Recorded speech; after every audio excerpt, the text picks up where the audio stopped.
This is Democracy Now!, democracynow.org, The War and Peace Report. I'm Amy Goodman. We're continuing this Juneteenth special with the musician Rhiannon Giddens. In October, she marked International Wrongful Conviction Day by releasing a video for her song, Another Wasted Life. The song was inspired by Kalief Browder, a Bronx resident who died by suicide in 2015 at the age of 22. After being detained at Rikers Island jail for nearly 3 years, after being falsely accused at the age of 16 of stealing a backpack. He was held in solitary confinement for 2 years and was repeatedly assaulted by guards and other prisoners. In the video for Another Wasted Life, Rhiannon Giddens features 22 people who were wrongly incarcerated. Together, the men collectively served more than 500 years in prison for crimes they did not commit. Rhiannon Giddens made the video in partnership with the Pennsylvania Innocence Project. This is an excerpt. He's given solitary time and institutional caprice. It's a torture of the soul. The narrow confines of control. That was Another Wasted Life by our guest, Rhiannon Giddens. The song is featured on her album, You're the One. I asked Rhiannon Giddens to talk about the album and that song.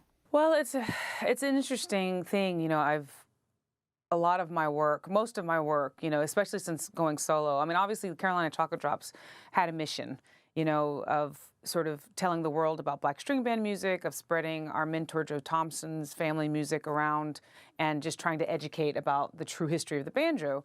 And then when I went solo, I was able to really go to things that I had been wanting to do, you know, during the band years, but it wasn't quite the right time, really focusing on women's voices, focusing on stories from the time of slavery, and really the common sort of denominator has always been sort of this sense of mission, whether it's in the band or solo.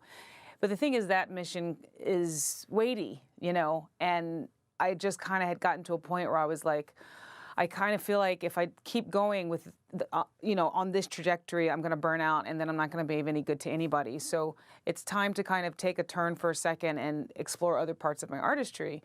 And that's what You're the One really comes out of. It's songs that I've written over the course of like 14 years that were just, you know, fun songs that were inspired by some of my idols like Dolly Parton and Aretha Franklin, a lot of like, you know, love songs, a lot of, you know, you dog, get out of my house songs, you know, kind of those sorts of things.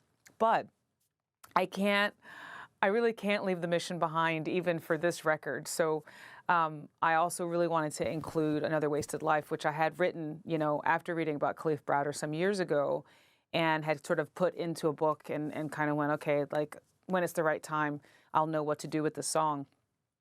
And then when this album was sort of coalescing and coming together, I was like, this is it, because, you know, it's a different approach. Like what I have done before, like say something like Freedom Highway, which is my, I guess, civil rights record. Every song there is really kind of infused with thinking about the history of the United States, thinking about, you know, the legacy of slavery, thinking about civil rights and all of that. And it's a very kind of cohesive album, but it's all very, every single song is kind of has that thought behind it. Whereas with this album, all the songs except for one are fun, you know, even the sad love songs are still fun songs, and this kind of sticks out as the mission song, and it's a different approach because this then gets all the focus, you know, in terms of the emotional weight and, you know, what it does. So I'm really excited that I've had the opportunity to put it out there surrounded by, you know, something different so that it really kind of has an opportunity to jump out at the listener. I want to go to Kalief Browder in his own words. This is Kalief speaking to the HuffPost Live's Mark Lamont Hill back a decade ago in 2013. Kalief had spent, as we said earlier, 3 years at Rikers in New York without charge. He was a 16-year-old high school sophomore when he was first detained on suspicion of stealing a backpack. He said while he was in solitary at Rikers, the guards often refused to give him his meals. If you say anything that could tick them off in any type of way, some of them, which is a lot of them, what they do is they starve you, they won't feed you, and it's already hard in there because if you get the 3 trays that you get every day, you're still hungry because I guess that's part of the punishment. So if they starve you 1 tray, that could really make an impact on you. And how much were you starved? I was starved a lot. I can't even count. Kalief Browder went on to say he was once starved 4 times in a row, no breakfast, lunch, dinner, or breakfast again, after enduring nearly 800 days in solitary confinement and abuses. Browder was only released when the case was dismissed. He would go on to college, but he died by suicide on June 6, 2015, at his home in the Bronx. He was 22 years old. Rhiannon Giddens, can you talk about how you discovered Kalief's story, and then talk about the other men who are included in this video? I mean, this is just a mind-blowing, paradigm-shattering video that will affect anyone who sees it.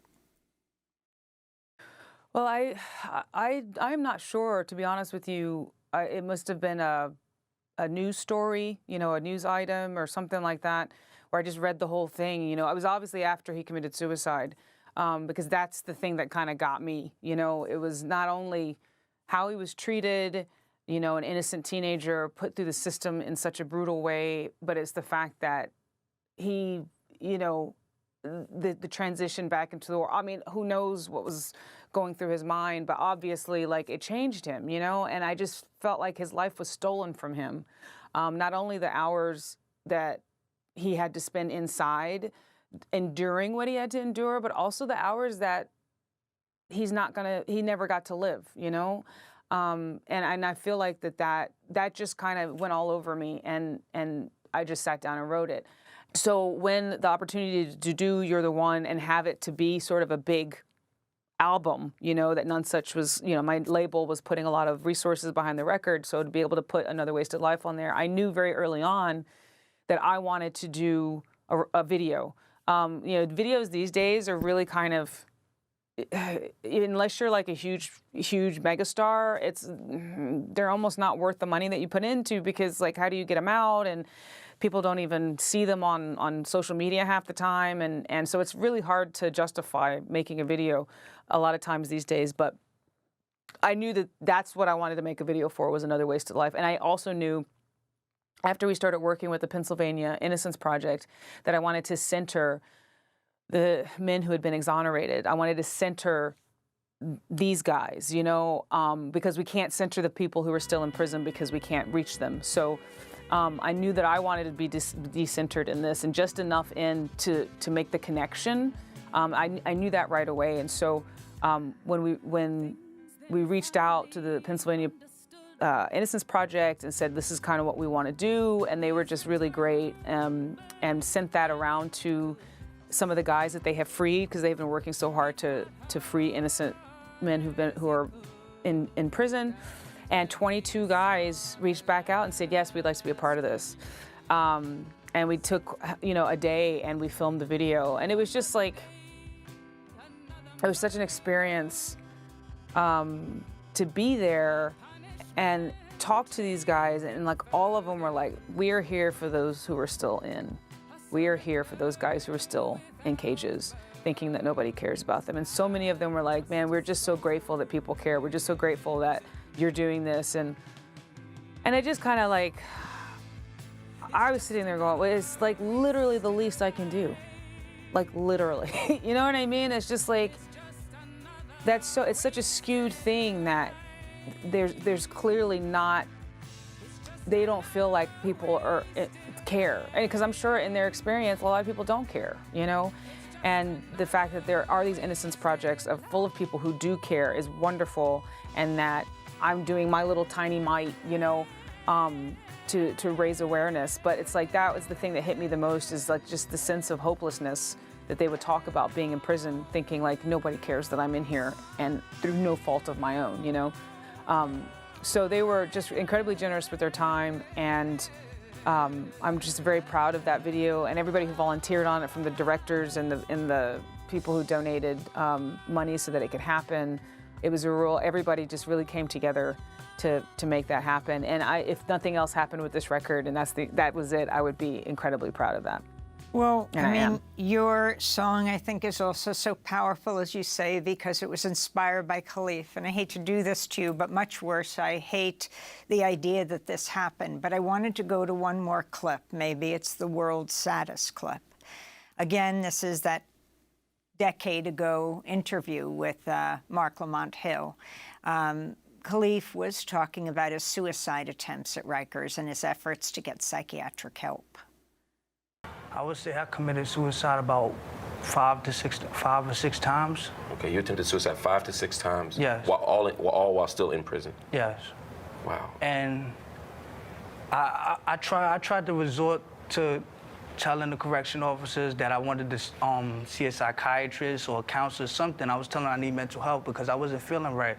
All the stress from my case, everything was just getting to me, and I just couldn't take it. I just needed somebody to talk to. I needed to just I just needed to talk and be stress-free.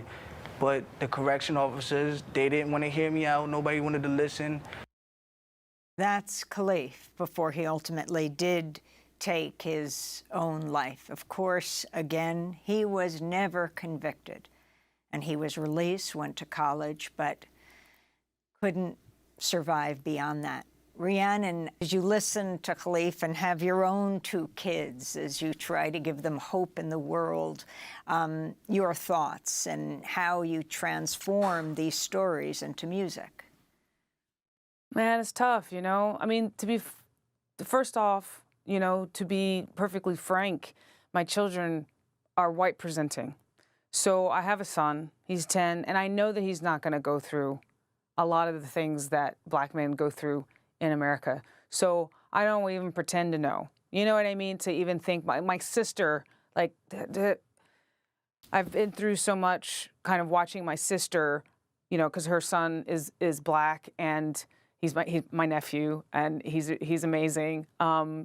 But he, like, just seeing her go through the stress, and he's been pulled over, and there's been things that have happened, and like her utter terrifying just emotion of like, what if something happens to him? What if, all of these things, stuff during the protest after George Floyd's murder, and I can live vicariously through her and feel that terror, but I know that I don't have that same terror because of the way he presents, and it's like other things may happen to him, and that's a normal terror that parents have, but it's hard. It's like I can imagine it because of being with my sister, but it's such a horrible thing to think that the system that he was caught up in is so uncaring and is so actually actively against these young men, that there is no, even when people are exonerated, this is what kills me, is that the system is so efficient that even when people are exonerated, they have been proven innocent. Like, there was one story about a guy who was literally in prison. He was in jail already when they said that he had murdered somebody else. Like, he was already in the system, and he still got bullied into a plea or something and ended up in prison, and it took like decades to get him out, and you just kind of go, these prisons are not there for rehabilitation. They're not there for correction, whatever that means. They're there to make money, and they're there to keep these young men inside, or to keep them in the system, because like when they go inside and when they come out, they just a lot of times they reoffend because they have been affected so much by being in prison. And it's like, that's obviously a system that is there because it works. Like people say, oh, the prison system is broken. I was like, actually, no, it's not broken. That's the way it's meant to work. And so like when you hear him talking about, like, I was feeling these things and I asked for help and he's not getting help inside, and you're just like, yeah, they don't want to help him. You know what I mean? And it's just like, I'm sure that there are people good people in there somewhere. I don't know where they are. I don't even know if they can be. I don't even know if the system allows caring or humanity. You know, I think it probably weeds it out. You know, I know everybody's got their own story, but it's hard to hear that, because you just know that that's being repeated at countless prisons and correctional facilities all over this country. You know, that there are people inside, and whether they did something or not, because at this point I'm like, you know, there's a lot, it's very complicated. Because if you're driven to crime, like, I want to look at what's happening that you know, that is surrounding that action. You know, we tend to just punish people without looking at the situation that they come out of, and it's like, well, how is the system contributed to that? How is our culture contributed to that? But anyway, even if you take somebody who's been proven innocent, and it's just like, to know that there are people being treated like that in our institutions. You know, this is why I wrote the song. It's why I've put it out there. And the other thing is, before we move on about the story, is, you know, I wrote that as kind of an emotional response of, like, you know, feeling like, yeah, that was another wasted life. Like, here's, you know, whatever genius he had, whatever beautiful things he could have done, like, we're all robbed of them, you know, because of what happened. And when I've been performing this live, I brought that nephew, my sister's son, who's a rapper. And I asked him, because I had brought him on tour, and I asked him to listen to the song and create some bars, you know, to rap in the middle of the song.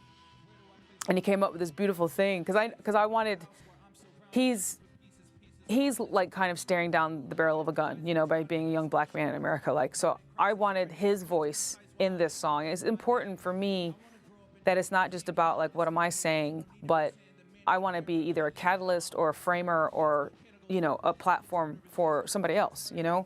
And so I wanted him to be able to say whatever he wanted to say. And he ends his words with, you know, as long as we say their names, it's not a wasted life. And so when we perform it live, it goes back and forth, and I kind of feel like I'm like the mother, and he's like, you know what I mean? It's like we add some layers to the song, because it is like, people are going through these things, and it just was an important perspective to kind of mix with mine. So we were able to do that, we were able to perform it like that on The Daily Show last night. So that performance is up online, and I think it's a really powerful one because of the generations too, you know, so I'm the older generation, he's the younger generation, and it really kind of complicates the narrative and adds layers to it. And that's important to me, because, like, all narratives are complicated, you know, we tend to like to slim them down, but I like to add to that and to add to the voices that are coming out. So I wanted to mention that. Rhiannon, I want to just play a clip from The Daily Show of you and your nephew.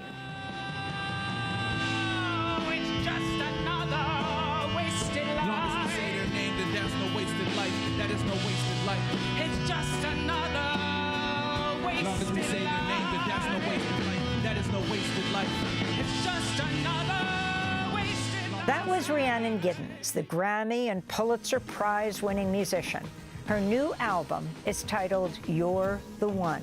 We'll link to the video for her song Another Wasted Life at democracynow.org. And that does it for today's special Juneteenth broadcast. I'm Amy Goodman. Thanks so much for joining us. Thanks for watching Democracy Now! On YouTube. Subscribe to the channel and turn on notifications to make sure you never miss a video. And for more of our audience-supported journalism, go to democracynow.org, where you can download our news app, sign up for our newsletter, subscribe to the daily podcast, and so much more.